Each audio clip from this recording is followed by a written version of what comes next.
ചേട്ടാ എത്ര traffic jam ഇവിടെ? CM വരുന്നുണ്ടെന്ന് പറഞ്ഞ അതിനുവേണ്ടി ഈ വണ്ടി മുഴുവൻ തടഞ്ഞു വെച്ചേക്കുന്നത്. ഇവന്മാരുടെ സ്ഥിരം പരിപാടിയാ.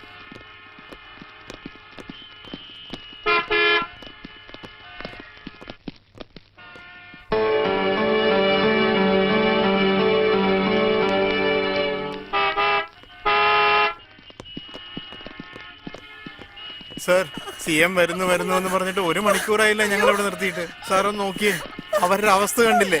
ഞങ്ങൾ ഈ ഓരത്ത് കൂടി അങ്ങ് പോയിക്കോളാം സാറേ. എടോ, തന്നോട് എത്ര പ്രാവശ്യം പറഞ്ഞോ CM എന്ന് ഡോക്ടറേറ്റ് വാങ്ങുന്ന ദിവസമാ. CM കടന്നു പോകാതെ ആരെ ഇവിടുന്ന് കടത്തിവിടുന്ന പ്രശ്നമില്ല.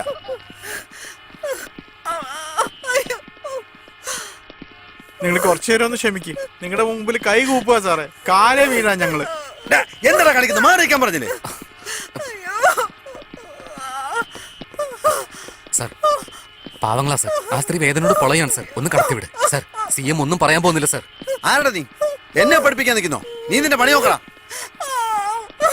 സാർ എന്ത് മര്യാദയാണ് നിങ്ങൾ കാണിക്കുന്നത്? ആരോരുത്തും വരുന്നെന്നും പറഞ്ഞ് 1 മണിക്കൂർ നേരമായിട്ട് ഞങ്ങളെ കൂടെ വെയിറ്റ് ചെയ്യല്ലേ? എന്താ സാർ ഈ സ്ത്രീയുടെ വേദനയേക്കാൾ CM ഡോക്ടറേറ്റ് ആണോ വലുത്? അതേടാ, എനിക്ക് എന്റെ ഡ്യൂട്ടിയാ വലുത്.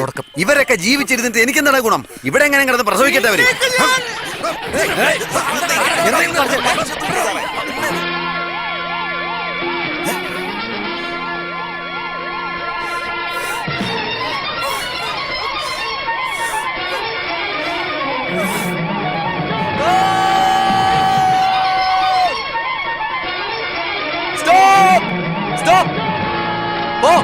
എല്ലാരും പോ പോ പോ.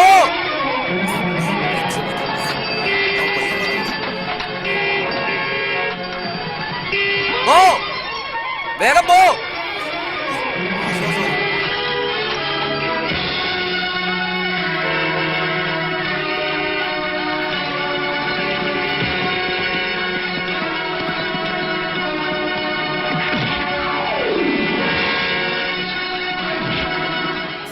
നിർത്ത് സാർ. ഞാൻ എന്ത് തെറ്റാ ഇത്? ആ സ്ത്രീ ജീവന് വേണ്ടി പോരാടുമ്പോ നിങ്ങൾ നിയമം പറഞ്ഞുകൊണ്ടിരിക്കുക. CM എന്ന് വെച്ചാൽ ആരാണ് സാർ? 2 കൊമ്പൊന്നുമില്ലല്ലോ അയാൾക്ക്. ഞങ്ങൾ വോട്ട് ചെയ്ത് അധികാരത്തിൽ കയറിയ ആളല്ലേ അയാള്. ഇത് ഇലക്ഷൻ സമയമായിരുന്നെങ്കിലോ ആ സ്ത്രീയുടെ കാലിൽ കെട്ടിപ്പിടിച്ച് കഴിഞ്ഞ വോട്ട് ചോദിച്ചെടുത്താന്. ഇപ്പൊ അധികാരത്തിൽ കയറി കഴിഞ്ഞപ്പോ ആ സ്ത്രീ ചത്താലും കുഴപ്പമില്ലെന്ന് പറഞ്ഞ് കാറി പോവല്ലേ അവന്മാര്. നീ ആരാന്നാണ് നിന്റെ വിചാരം? പോലീസുകാരെ ന്യായം പഠിപ്പിക്കുന്നു. നിനക്ക് ആരാണ് ഡോക്ടറേറ്റ് പദവി തന്നത്?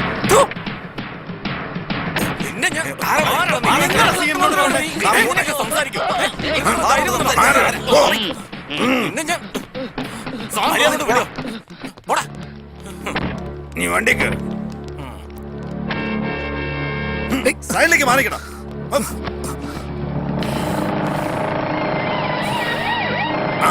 അവനെ വിട്ടേക്ക്. Yes sir.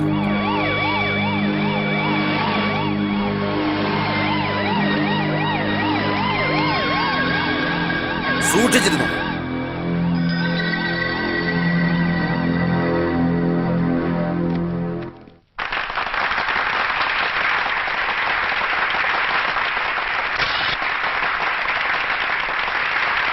ഇതുവരെ നമ്മുടെ യൂണിവേഴ്സിറ്റി എത്രയോ പേർക്ക് ഡോക്ടറേറ്റ് നൽകിയിട്ടുണ്ട്. എന്നാൽ മനുഷ്യത്വത്തിന്റെ പേരിൽ ആദ്യമായിട്ട് ഡോക്ടർ പട്ടം കൊടുക്കുന്നത് നമ്മുടെ ബഹുമാനപ്പെട്ട മുഖ്യമന്ത്രി തമിഴ്വണ്ണന് മാത്രമാണ്. നിനക്ക് ആരാണ് ഡോക്ടറേറ്റ് പദവി തന്നത്? ഈ ഡോക്ടർ പട്ടം കൊണ്ട് അവർക്ക് കിട്ടുന്ന ബഹുമാനത്തിനേക്കാൾ ആ പയ്യൻ ആരാണ് ഏതാണെന്ന് ഒന്ന് സെർച്ച് ചെയ്ത് വെച്ചോ.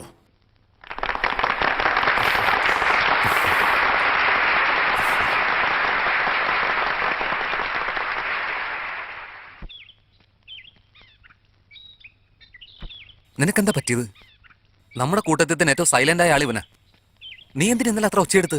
അതും ആ CM-ന്റെ നേരെ.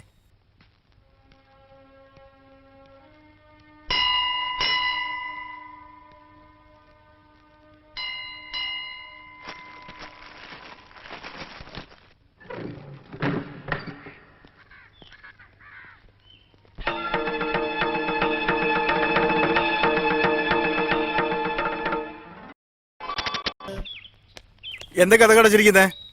കഥ തുറക്ക്. കഥ തുറക്കത്തോണ്ടല്ലോ.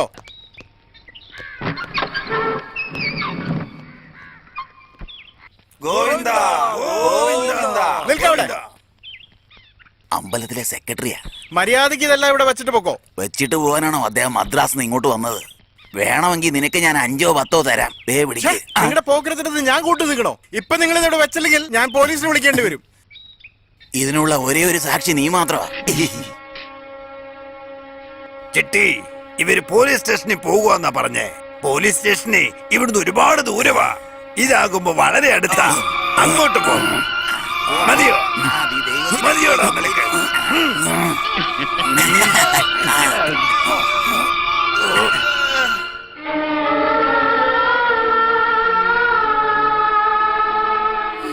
എന്താ പറ്റി? പാവം, വളരെ നല്ല മനുഷ്യനായിരുന്നു. ഇങ്ങനെ ചെയ്യുന്ന ഒരാളും വിചാരിച്ചില്ല. കരയാതെ, ഇതൊന്നും നിനക്ക് താങ്ങില്ല. മനസ്സ് വിഷമിപ്പിക്കാതെ. മനസ്സ് അവിടെയല്ല, ഇവിടെയാ.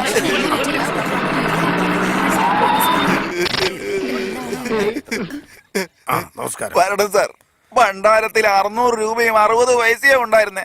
അതുപോലും മോഷ്ടിക്കാൻ നോക്കിയപ്പോ ദേ ഈ സാറാണ് കൈയോടെ വന്ന് പിടികൂടിയത്. ആ അപമാനം സഹിക്കാൻ പറ്റാതെ അദ്ദേഹം തൂങ്ങി മരിച്ചത്. നോക്കി നിൽക്കാതെ പറയണോ? അത് തന്നെ, അവർ ആത്മഹത്യ ചെയ്തതാ. വലിയ അഭിമാനിയായിരുന്നു സാർ. ഇവിടെ അവിടെ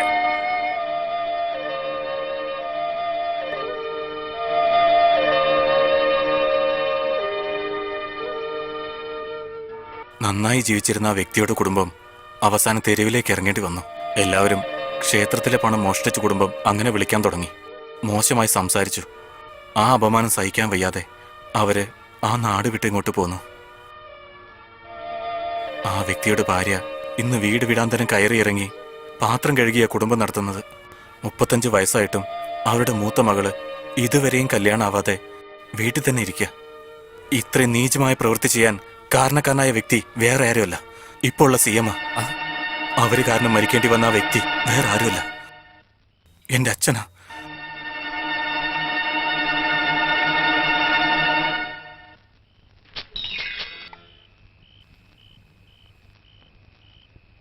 ഒരു പ്രയോജനം ഇല്ലാത്തൊരു തിരുമണ്ടൻ എന്ന് വിചാരിച്ചു. രാത്രി 10 മണിക്ക് ലൈറ്റ് ഓഫ് ചെയ്യാതെ പാട്ടും കേട്ടോണ്ടിരിക്കുന്നതിന് വേറെന്താ പറയാ? പകല് വന്നാലല്ലേ രക്ഷപ്പെടുള്ളൂ. രാത്രി വന്നിരിക്ക എങ്ങനെ രക്ഷപ്പെടുമെന്ന് എനിക്കൊന്ന് അറിയണം.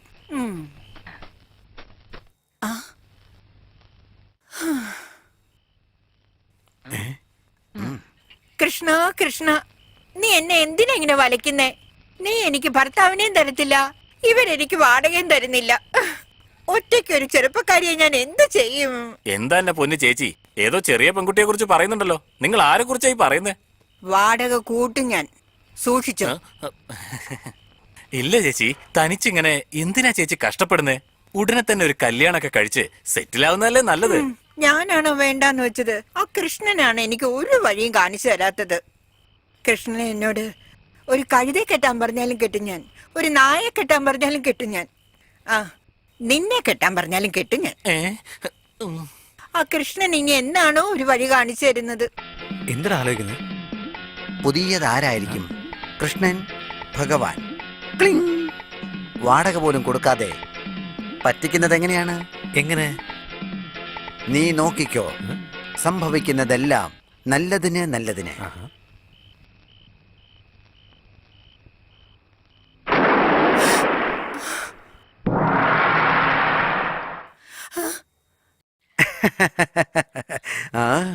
ആരാ ആരാ? നീ തന്നെ രാധ, ഞാൻ കൃഷ്ണനല്ലേ? നീയാണ് NTR. കൃഷ്ണൻ കറുത്ത നിറമാണെന്നാണല്ലോ ഞാൻ കേട്ടിരിക്കുന്നേ. നീയാണെങ്കിൽ കാണാൻ വെള്ള നിറമാണല്ലോ. ഞാൻ ഉജാല കളർ മാറ്റി വെച്ചു. നീയോ? ചുമ്മാ തമാശക്ക് എനിക്കൊരു രസം തോന്നിയപ്പോഴാ. രാത്രി ആയതുകൊണ്ടാ ഞാൻ മേക്കപ്പ് ഒക്കെ ഇട്ട് ഭംഗിയാക്കിയത്.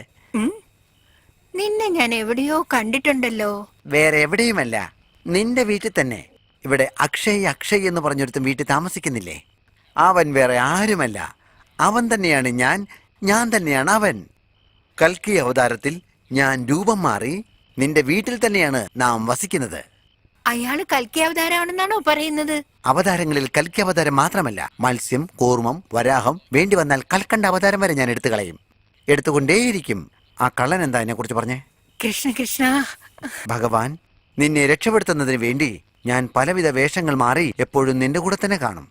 നീ 6 മാസക്കാലം അവന് ആവശ്യമുള്ള കാര്യങ്ങളെല്ലാം വാരിക്കോരി കൊടുത്ത് അവനെ സാറ്റിസ്ഫൈഡ് ചെയ്യൂ. അതുകൂടാതെ നീ നമ്മളെ നേരിട്ട് വന്ന് ദർശനവും നടത്തണം. God must be crazy. Krishna Krishna, വലിയ വലിയ കാര്യങ്ങളാണല്ലോ പറയുന്നത്.